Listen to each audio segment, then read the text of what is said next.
안녕하세요. 결혼한 지 14년 차에 아이들을 키우고 있는 40대 여성입니다. 제 정신 나간 시동생하고 동서 얘기 좀 하려고요. 막말로 그 두 XX 때문에 열받아서 이렇게 글까지 쓰게 되다니 지금도 치가 떨리네요. 지금 돌이켜 생각해보면 뭐가 그렇게 좋았는지 남편하고 결혼할 때 이것저것 재보지를 못했어요. 굳이 변명을 하자면 제가 워낙에 어려서부터 어렵게 살다 보니 탈출구를 찾고 있었던 것도 같고요.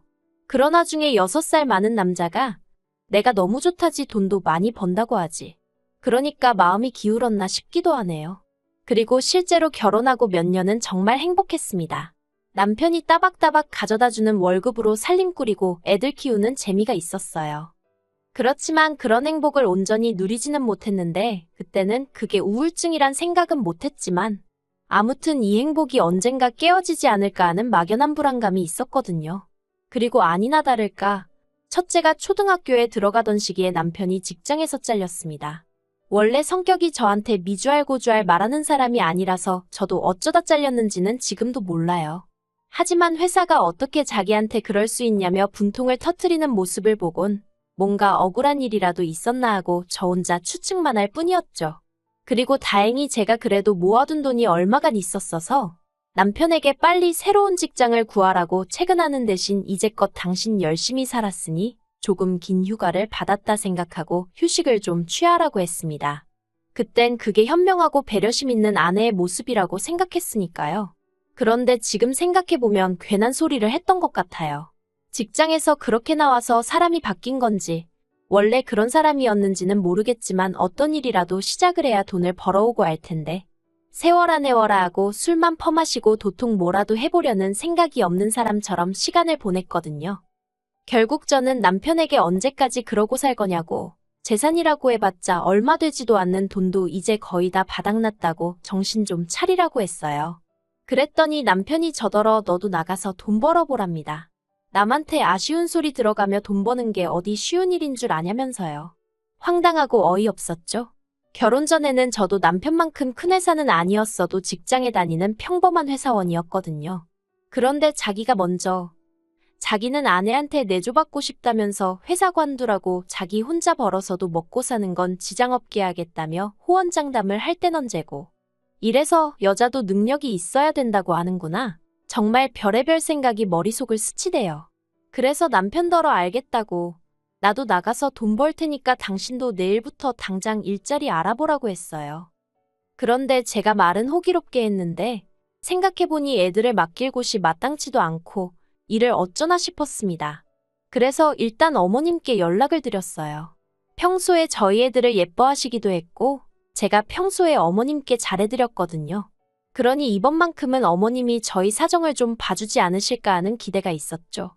그런데 어머님은 하루 종일도 아니고 아이들 학교만 어머님 집으로 시키면 안 되겠냐는 제 부탁을 아주 단칼에 거절하셨습니다. 네 애는 네가 키우라면서요. 틀린 말씀은 아니었지만 너무 야속하더라고요. 참고로 친정부모님께서는 저희 집에서 4시간 이상 걸리는 곳에서 살고 계셨습니다. 그러니 한마디로 물어보나 마나한 상황이었죠. 그래서 결국 저는 집에서 하는 일을 알아보다가 온라인으로 장사를 시작했습니다. 제가 뭐 딱히 손재주가 있는 것도 아니고 해서 중국에서 이것저것 사다 팔았는데 그게 생각보다 일이 어렵지 않고 이윤도 괜찮게 남더라고요. 그래서 첫 달에는 100만 원밖에 못 벌었지만 이후로 조금씩 늘어서 1년이 지났을 땐 그래도 달에 3,400은 벌기 시작했습니다. 그러자 처음엔 기껏 취직하겠다고 큰소리치더니 겨우 하는 게 1,000원, 2,000원짜리 파는 거냐며 무시하던 남편도 언젠가부턴 이달엔 얼마나 팔았냐며 관심을 보이대요. 참고로 남편은 이후로 예전 회사에서 같이 일하던 직원이 차린 회사에 나가고 있었어요. 일하는 시간은 저보다 길면서 돈은 저보다 덜 벌었고요. 아무튼 그렇게 장사를 해오던 어느 날 청천벽력 같은 소식이 들려왔습니다. 그날도 평소랑 다를 것 없는 날이었는데 어머님한테 전화가 왔어요. 그리고 어머님은 다급한 목소리로 아버님이 지금 119에 실려가셨다며 저더러 당장 병원으로 오라시대요. 놀라서 하던 일도 멈추고 병원으로 쫓아가니 뇌경색으로 쓰러지신 아버님이 자리에 누워 계셨어요. 이후로 아버님은 중환자실로 들어가셨고 결국 요양병원으로 가시긴 하셨지만 그 과정에서 모든 병간호는 제 몫이었습니다. 남편은 회사 일을 핑계로 어머님은 나이를 핑계로 병간호는 못한다지. 그렇다고 24시간 내내 간병인을 쓸만한 형편도 아니었지. 그러니 자연스레 그 화살이 저한테 향하더라고요. 사실 남편에게는 겨우 2살 차이 나는 시동생도 있었는데 시동생과 동서 중 누구의 뜻이었는지 아니면 부부가 한마음이었던 건지는 몰라도 처음부터 병간호는 못한다며 대신 차라리 돈으로 때우겠다고 하대요. 그래서 제가 돈은 나도 있다고 했지만 뭐 무조건 못한다고 배째라고 나오니 한마디로 제가 어떻게 할 방법이 없었죠. 하지만 제가 병간호를 떠맡은 건 단지 이런 이유만 있었던 것은 아닙니다. 저는 그저 제 애들 보기 부끄럽지 않게 제 할도리는 하겠다는 마음으로 아버님 병간호를 한 거예요. 병간호하느라 피곤한 것과 모른 채 하고 찜찜한 것 중에 고르라 하면 몸은 피곤할지언정 마음이 떳떳한 게 낫다고 생각하기도 했고요. 하지만 아버님은 결국 3년 만에 돌아가셨습니다. 그리고 그때까지 시동생은 1원 한 푼 내놓지를 않았어요. 자기들도 애 키우고 어쩌고 하느라 돈 들어갈 데가 많아서 도통 여유가 없다면서요. 그리고 하늘도 무심하시지. 아버님께서 돌아가시고 얼마 지나지 않아 어머님이 대장암 3기라는 진단을 받으셨습니다. 그리고 이때부턴 정말 하루에도 몇 번씩 눈물만 났어요. 왜냐하면 남편이고 어머님이고 당연히 제가 어머님 병간호를 해드릴 거라 생각하는 눈치였거든요. 남편은 심지어 저더러 자기 어머니를 살려달라며 눈물을 보이는데 어이가 없어서 환장하겠더라니까요.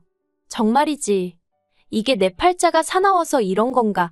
아니면 이 집구석에 뭐가 있기라도 한가? 솔직히 돌아가신 아버님을 탓할 일도 아니고 어머님이 원해서 암에 걸리신 것도 아닌데 정말 두 분 다 원망스럽고 남편도 꼴 보기 싫고 애들한테도 미안하고 아무리 생각해도 나는 잘못한 게 없는데 왜 내가 이렇게 고생을 해야 하나 싶은 게 정말 어디 아무도 없는 데 가서 꺼이꺼이 울고 싶은 심정이었어요. 그리고 결국 저는 죽이 되든 밥이 되든 하는 데까지 내보자 생각하고 또 어머님 병간호를 시작했습니다.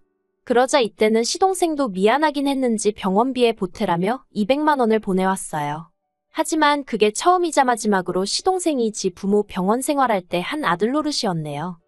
어머님의 병간호를 하는 동안에도 저는 돈은 돈대로 벌어야 했고 살림도 해야 했고 그 와중에 애도 키워야 했으니 솔직히 어디다 말은 못했지만 이러다 내가 먼저 죽는 거 아닌가 싶대요. 살도 10kg 넘게 빠지고 탈모까지 생겼으니까요.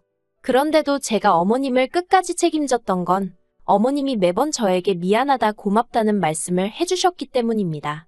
그래도 알아주시니 감사해서 그리고 그런 어머님이 안쓰러워서 그냥 힘닿는 만큼은 어떻게든 해보자 하곤 버틸 수 있었달까요? 하지만 결국 지독한 항암 치료를 견디지 못하고 어머님도 세상을 떠나셨어요. 그리고 어머님이 저와 남편 앞으로 당신이 사시던 작은 아파트 한 채를 남기셨지요. 그래서 남편과 저는 그 아파트를 팔아서 저희 대출을 갚았습니다. 사실 아버님 때부터 시작해서 저희가 매번 병원비를 부담하고 있었기 때문에 정작 저희 대출은 이자만 간신히 갚아가는 정도였거든요. 그리고 저희는 병원비 때문에 마이너스 통장도 쓰던 상황이었기에 그것도 정리했습니다. 그렇게 갚을 거 다 갚고 정리하고 나니까 1억 4천 정도 남더라고요. 솔직히 마음 같아선 그 돈 전부 다 제가 갖고 싶었어요. 저도 사람인데 그간 제가 한 고생에 대해서 보상을 받고 싶었던 게 솔직한 심정이었죠. 하지만 법이라는 게 그렇지 않으니 시동생에게 정확히 반 갈라줬습니다. 그런데 얼마 전, 그러니까 어머님 돌아가신 지 반년쯤 되던 시기였거든요. 생각지도 못한 이야기가 들려왔어요. 시동생네가 이혼을 하기로 했답니다. 제가 남편에게 갑자기 뜬금없이 그게 무슨 소리냐고 물으니 남편이 저희가 준 7천이 문제였던 것 같대요. 그래서 제가 그게 무슨 말이냐고 알아듣게 설명 좀 해보라 했습니다. 그리고 그렇게 듣게 된 이야기는 정말 말 같지도 않고 웃기지도 않대요. 동서가 어머님 사시던 아파트 매매가가 얼만지 알아봤는데 왜 자기들 몫이 7천밖에 안 되냐면서 난리를 쳤다나요?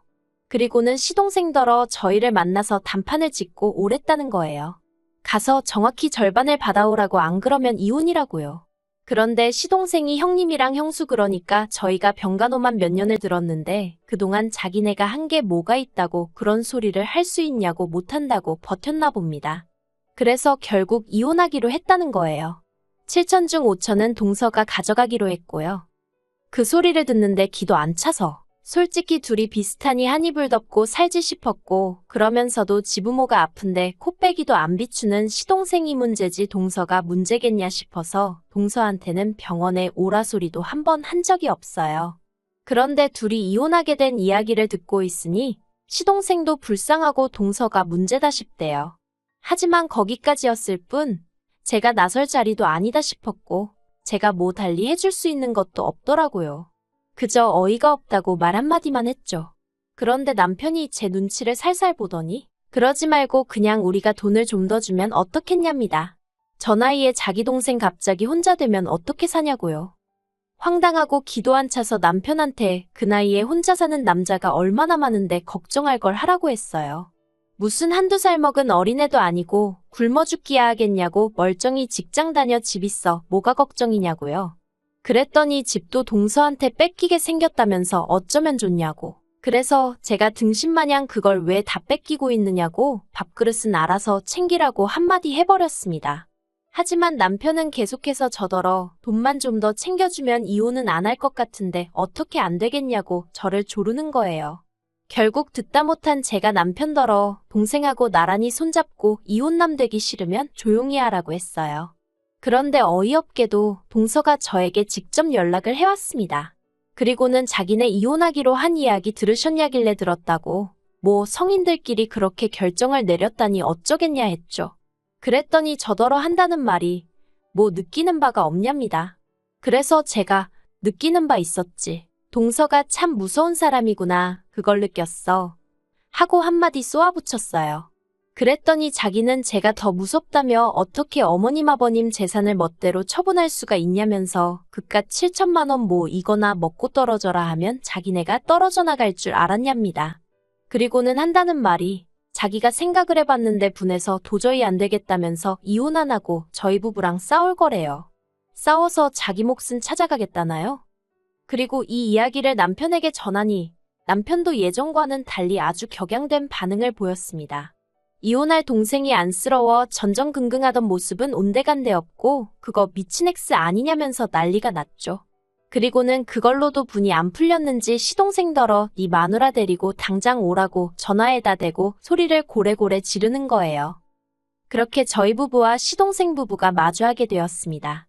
시동생은 영문을 모르겠다는 표정으로 저희 부부더러 도대체 무슨 일이냐고 물었고 그런 시동생에게 네 마누라한테 한번 물어봐라 하고 남편이 소리를 쳤어요. 저희 남편이 동서더러 마누라니었더니 시동생 앞에서 그런 식으로 부른 적이 없었거든요. 그래서 시동생이 정말 깜짝 놀란 눈치였습니다. 그리고 그때 동서가 자기가 뭐 못할 말이라도 했냐면서 시동생더러 내가 형님한테 법적으로 해보자고 그랬다고 싸워서라도 우리 목숨 받아내겠다고 그랬어. 하고 언성을 높이대요. 그러자 시동생은 한숨을 푹 내쉬었는데 놀랍게도 그게 다였어요. 솔직히 저는 시동생이 자기 마누라한테 뭐라고 말 한마디라도 할 줄 알았습니다. 네가 뭔데 나서냐? 가만히 있어라 뭐 그런 말이요. 그런데 시동생은 화를 내기는커녕 저희 남편더러 그래서 지금 자기더러 어쩌라는 거냐고 무슨 애도로 이런 자리를 만든 거냐고 짜증을 내기까지 했죠. 역시 서로 비슷하니 한 이불 덮고 살지 않은 제 생각이 맞다 싶었습니다.